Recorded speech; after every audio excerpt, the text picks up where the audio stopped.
This right here is obviously a desperation move. Yeah, they need help. Nigga kill over a bitch, but let a rat keep his wife. For the record, at E40, 80840, it'd be 80840. I'm sorry. 80841. The shooting just take place. Yeah, but on my monitor didn't show the shooting.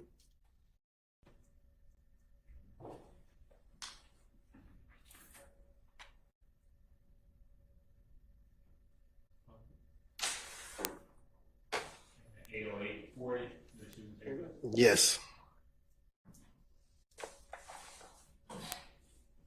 Request by the state.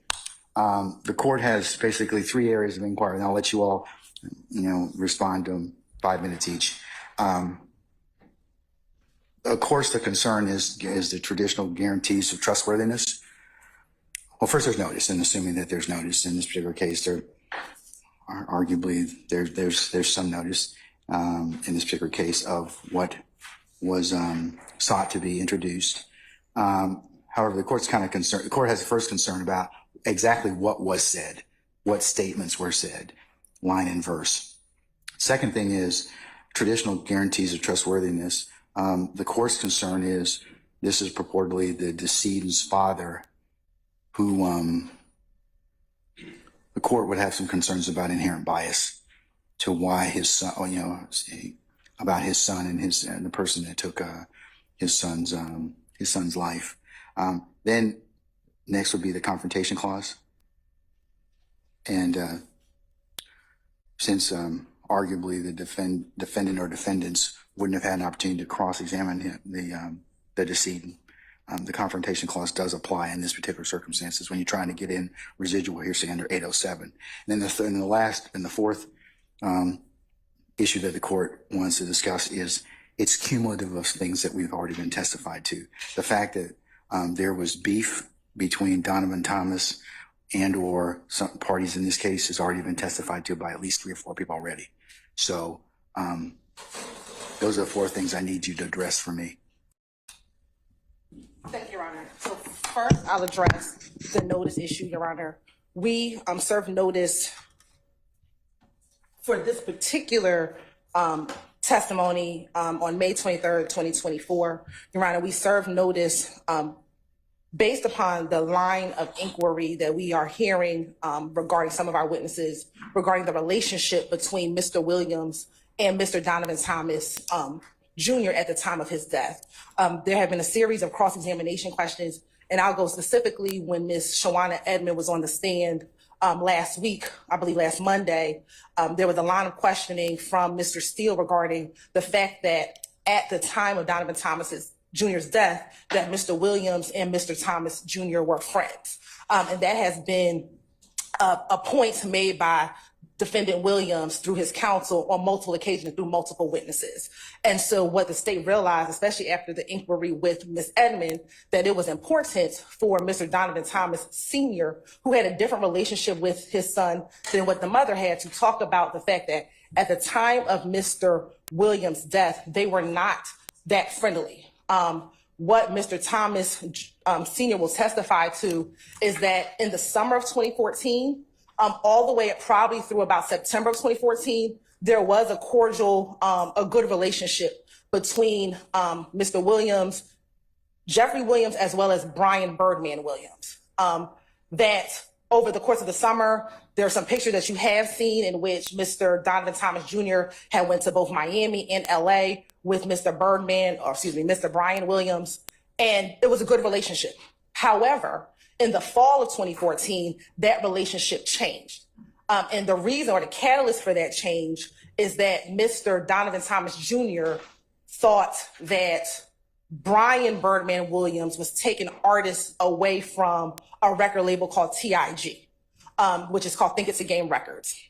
Think It's a Game Records at the time was the record label that Rich Homie Quan belonged to, or the Quantas Lamar. And what Donovan Thomas Jr. began to see or observe, or what he thought, was that Birdman was trying to take Rich Homie Quan from Think It's a Game Records and bring them over to Cash Money Records. And so at that point in time, Mr. Donovan Thomas Jr. would have conversations with Rich Homie Quan about not going over to Cash Money, but staying with TIG Records. In the course of that, Mr. Donovan Thomas Jr. would have conversation with his father about the concerns that he had of Rich Homie Quan possibly going over to Cash Money and not staying with TIG. Why that is important, Your Honor, is because at the time, we believe that Jeffrey Williams was either signed to Cash Money or had a management deal with Cash Money, but he had more of a relationship with Brian Birdman Williams and the Cash Money side of the house. And so there was some conflict with Rich Homie Quan. And so we believe that in the latter part of 2014, what Mr. Donovan Thomas Sr. would testify to is that his son decided to not have as much of a relationship with both Jeffrey Williams or Brian Birdman Williams. And so he began to distance himself from the two of them. There was a specific encounter that he remembers very vividly, which was a video shoot. I believe it was Mr. Jeffrey Williams' video shoot. And when Mr. Donovan Thomas Sr. and Mr. Donovan Thomas Jr. went to the video shoot, they saw Mr. Jeffrey Williams there, they saw Brian Williams there, and they saw another TIG artist there. However, the owner of TIG was unaware of this video shoot and was not present. At that moment, both of the Thomases left. And at that point, that's when really the tension or the frustration developed, and he did not want to deal with anything that was not TIG Records. And so we're talking about October 2014, November 2014, later in the year, that there was this distancing between the two, which is opposite of what we believe that the defense is trying to purport, that there was this great friendship in January 2015, because that was not the case. And so specifically, there are two conversations that Mr. Donovan Thomas Sr. remembers his son having with him. These were two face-to-face conversations, again, he believed it was fall of 2014. And specifically, his son came to him very concerned, thinking that Rich Homie Quan was going to leave TIG Records, that he expressed to his father that he was trying to show Rich Homie Quan everything, showing him the studio that they had built for him and really trying to convince him to stay with TIG and not go over to Cash Money Records. And the reason why that is relevant, Your Honor, is we believe one of the theories of why this murder occurred is there was a desire to have Rich Homie Quan on Cash Money Records, and two people were preventing that from happening. Corey Lamar, who is the father of the Qantas Lamar, as well as Mr. Donovan Thomas Jr. And those two individuals were preventing that from occurring. And so these conversations that he was having is not specifically towards Jeffrey Williams, but specifically towards his concern with Brian Birdman trying to steal Rich Homie Quan from TIG and bring him over to Cash Money Records. This having some guarantee of trustworthiness, that's why we believe that you need to hear from Mr. Thomas yourself. Generally, in these hearings, Your Honor, as you are aware, the court can assess credibility from the witness itself. Okay, let's assume that I do that. How are you going to get over the confrontation clause? Your Honor, this is not testimonial because conversation. I disagree with you. Well, Your Honor, it is testimonial. It's not testimonial because testimonial evidence is evidence that's made directly to the police. No, this is not. Not necessarily. Not necessarily. I'll bring some case law, Your Honor, but testimonial evidence is evidence that is made in preparation for trial, generally to law enforcement. Okay, but even if it's not testimonial, you still got a confrontation clause issue. How are the defendants gonna? But this is why this is a residual hearsay, Your Honor. But because residual hearsay, if you're gonna introduce it against the defendant, it's still got to pass the confrontation clause. No, Your Honor, when we're talking about confrontation. I disagree with you about that. It's got to pass the confrontation clause. In fact, there are.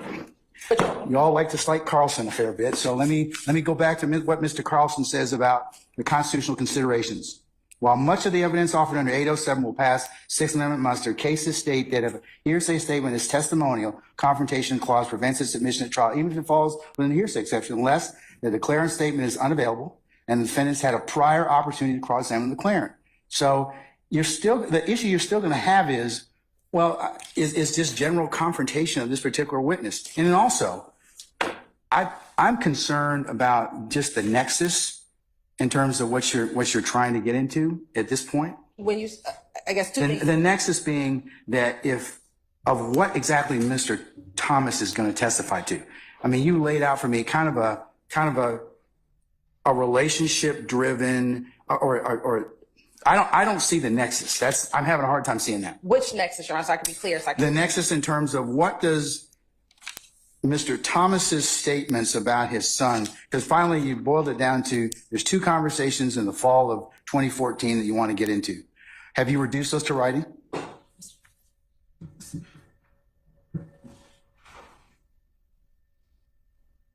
Okay, Your Honor, it's in the summary on page 44 and 45 of Mike Sprinkle's supplemental report that was turned over in Discovery. In Discovery 1 back in July of 2022. Well, you need to all print that because I don't have it. So you need to print it for me. But I will print it, but the nexus, and I want to make sure because the nexus, I mean, because it's you're telling me that Senior had conversations with Junior. Junior was concerned that basically there was some pilfering. But what does that have to do with Mr. Williams and any of the other defendants? Sure, specifically Mr. Williams. Mr. Williams and Rich Homie Quan were part of that group called Rich Gang. You've heard about testimony about Rich Gang in here. Yes, I have. And so at that point, Rich Homie Quan was a part of TIG Records. He was not a part of Cash Money. So they were trying, but Mr. Williams was a part of Cash Money. So we have TIG, Rich Homie Quan. You have Mr. Williams either loosely associated or having some more affiliation with Cash Money than Rich Homie Quan. Birdman, who owns Cash Money, is trying to pull Rich Homie Quan over to Cash Money. That is an issue because Mr. Donovan Thomas is trying to keep Rich Homie Quan over to TIG. So there's some conflict, there's some tension there. At the end of the day, if Rich Homie Quan doesn't come over to Cash Money, they can't do everything that they need to do as far as albums, as far as the music, as far as any of those things. And so that can essentially affect, at least we can present that to the jury, what Mr. Williams can do at that time as far as his career, as far as what's going to happen with his career. And there's some tension, there's some conflict because Donovan is trying to keep him on one side and they are trying to pull him over to another side. And there's conflict and there's tension. And what Mr. Donovan Thomas expressed to his father is that he began distancing himself, not just from Birdman, but from Jeffrey Williams. They did not. And they're supposed to give exactly what you're asking for now. What are the statements? They did not do that. They never said before their Thursday filing of last week that they're seeking to admit these statements under 24-8-807. So that has been violated. The next one is the statute itself. It's in paragraph 4. OCGA section 24-8-807 requires, among other portions of the test, that the hearsay statement is more probative on the point for which is offered than any other evidence which the proponent can procure through other reasonable efforts. The proponent in this case is the state of Georgia. And Your Honor, the way I understood what you were just told, we're talking about that Rich Homie Quan was trying to be led away from TGI Studios record label to go over to Cash Money Record. TGI Studios is owned by a gentleman, as the Honorable Ms. Hilton said, named Girvan, G-I-R-V-E-N, I may be wrong, Henry, like the King Henry. He's on the state's witness list. He's available. They gave me a phone number for him. Rich Homie Quan is named Mr. Lamar. DeQuantis Lamar is spelled earlier. He's on the state's witness list for this series of witnesses. Mr. Brian Birdman Williams is on the state's witness list. So it is hard to swallow that the state passes the statute itself in 807 that states that the state can get this information, cannot get this information from someone else with reasonable efforts. What they're saying is that Rich Homie Quan is being courted by two different record labels. Well, they have the record label people right here and Rich Homie Quan, or excuse me, Mr. Lamar, his performer known as Rich Homie Quan. So I ask you for all of that, for all those reasons so far, to deny their motion. In addition, they wanted to explain about a relationship between, through hearsay, between Donovan Thomas, Jr., God forbid, deceased, and Rashawn Bennett. Rashawn Bennett is on the state's witness list. He already pled guilty in another case in this courthouse, and there's no reason that he can't be a witness in this case. So again, the state has other reasonable alternatives through reasonable efforts. And then, Your Honor, it's paragraph 5 is what they put forth, they being the state of Georgia, in the Thursday late notice. And they say what the supposed statements are, and they really don't give very good statements. So I guess tomorrow is going to be the real notice. So I'm objecting to the late notice. Then in paragraph 6 of our response, Your Honor, Mr. Williams' response, this is a new case. It was decided May 15, 2024, but it's not new law, but it just happened to be here. And it's Hall, H-A-L-L versus State, and I cited it. It's too new, so the case number is A is in Elisa Alpha Appeal. 24A is in Elisa Alpha Appeal 0568. It was decided May 15, 2024. And what they're talking about, the courts are saying that under 24-8-807, it's supposed to be so rarely used, and there has to be such circumstances which give guarantees of trustworthiness that it's the equivalent, Your Honor. You're going to have to find this as equivalent to either a cross-examined former testimony or statements under a belief of impending death or statements against interest or statements of personal or family history. None of that is here. So for all those reasons, I ask you to, right now, without even hearing from Mr. Thomas tomorrow morning, that the state just utterly failed the test. You know, the law gives us our rules, whether we like them or not. The law gives us our rules, and the state here did not give proper notice. I heard this triggers confrontation clause, and you're right, and Ms. Hilton's right.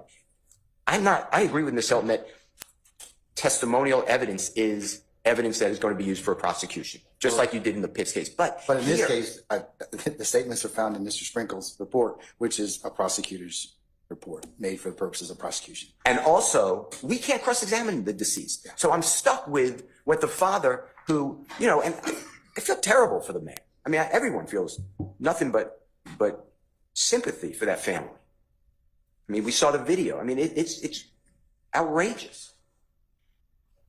But how do we get a fair trial by cross-examining the father on statements made by the deceased, supposedly made, when the real witnesses are here anyway? So I can't get over the confrontation clause issue. We should have the right to cross-examine Mr. Gervin, Mr. Bennett, Mr. Lamar, Mr. Birdman, Brian Birdman Williams. And then you asked about cumulative, because the beef was already testified to, and the state responded that no, not really.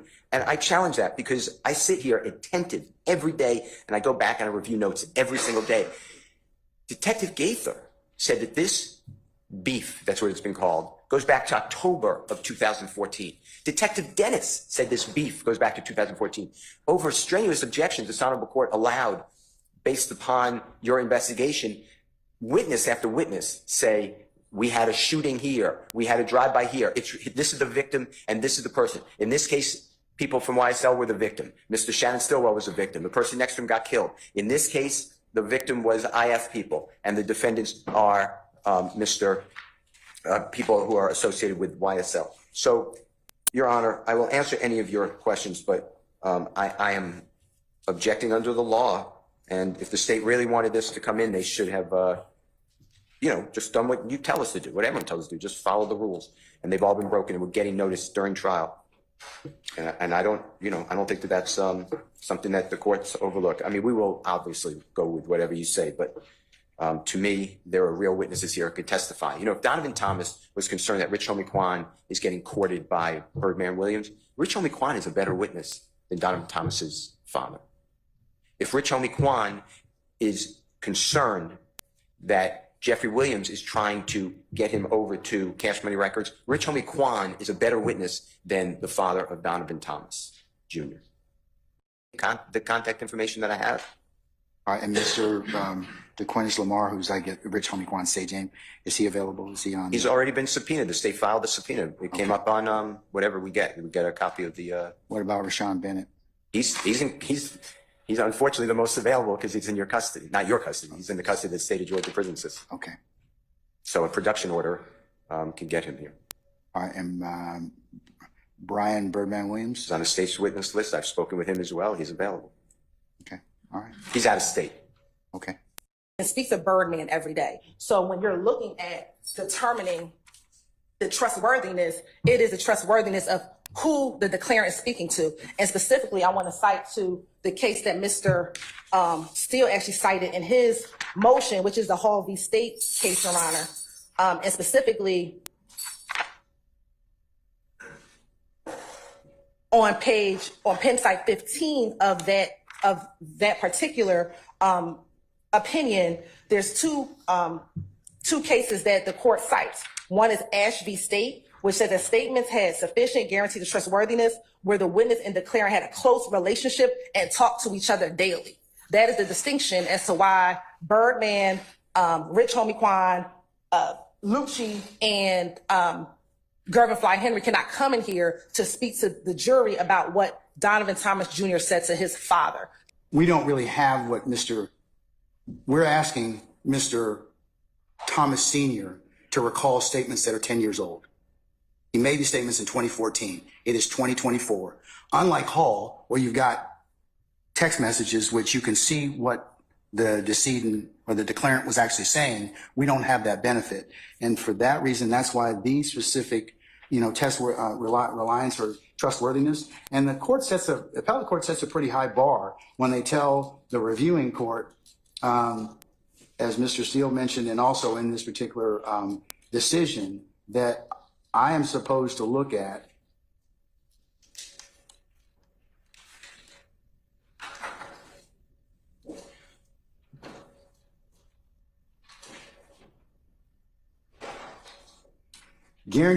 such guarantees must be equivalent to cross-examined former testimony, statements of a belief of impending death, statements against interest, and statements of personal and family history. That's pretty high in terms of what I have to consider in terms of the admissibility threshold under 807. But in taking a look at Hall, it's very much distinguishing because we had the benefit of looking at what the decedent actually was saying and weighing it in terms of the trustworthiness. In this particular circumstance, the court does not find that it has the same guarantees of trustworthiness. So I'm going to grant the defense's motion to exclude these statements under 807. However, and let me make that very clear. I'm not going to permit the conversations about the two relationships and the two conversations in the fall of 2014. You can talk about his children. He can certainly clarify the relationships between Marquavius Greedy, Shellcal, and Sequoia Cove. Certainly those would be probably relevant, but the other ones in terms of Mr. Donovan Thomas, Garvin Henry, Rich Homie Quan, LaShawn Lucci Bennett, Jeffrey Williams, Brian Birdman Williams would not be admissible at this point in time. But however, if you can lay foundation as to the relationship of his children, I certainly think that would be relevant and